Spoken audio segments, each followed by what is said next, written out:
The far-right election denial crowd calls Tina Peters a hero. The former Mesa County clerk is now a convicted felon for breaching her own voting systems in an unsuccessful search for election rigging. The guilty verdict late this afternoon could send Peters to prison.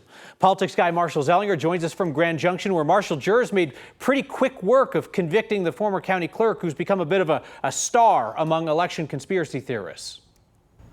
Yeah, a little less than 4 hours total for deliberations, and there was a moment in there where they asked a question of the judge and the attorneys if they could leave any of the charges blank or if that would mean that they're a hung jury. That caused a few raised eyebrows at that moment, but we got seven guilty verdicts and 3 not guilty verdicts overall, and that happened in the last hour here at Mesa County Court. As to count 1, we, the jury, find the defendant Tina Peters guilty of count number 1, attempt to influence a public servant. This is regarding Jesse Romero. That was just one of the 7 guilty counts. There are several, 4 felonies, 3 misdemeanors that she was found guilty of. I've got a graphic to help you through this. It's going to be easier to tell you which one she was not guilty of, and those were counts 3, conspiracy to commit criminal impersonation, count 5, criminal impersonation, and count 7, identity theft.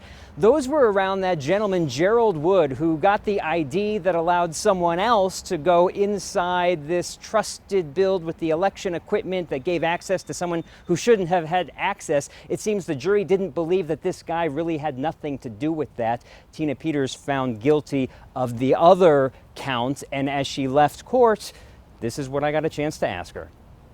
Tina, do you want to talk about the verdict? I'll have remarks later. Thank you. One of the people around her said corruption after she finished saying that she wasn't going to talk at the moment. Not my strongest question, but Tina Peters had tears in her eyes as she was guided to the elevator to leave. Sentencing will take place at the start of October. Kyle, I didn't see much reaction from her when the jury's verdict was read aloud, and the first several were guilty before she heard one not guilty. Yeah, I think most of the folks who watched the trial, Marshall, thought that her defense team did not do a particularly good job, but they were also somewhat over a barrel because she basically has admitted publicly what she did, but suggested, well, I had to do it to find this mythical election rigging, and she couldn't put on that defense as it didn't relate to her actual crimes. Yeah, and a lot of what the jurors heard from her defense was that maybe it wasn't within policy, but it wasn't a crime. Or when we turned the cameras off, that wasn't a crime. It's probably not what normally happens, but it kept saying, like, this was not a crime was a theme of the defense's closing. And Kyle, I know people have questions about, like, well, what kind of time is she facing if she were to go to prison? I've done the math throughout the day, and based on the 7 guilty counts, by my math, it's anywhere from like 7 3/4 years to the maximum sentence of 22.5 years.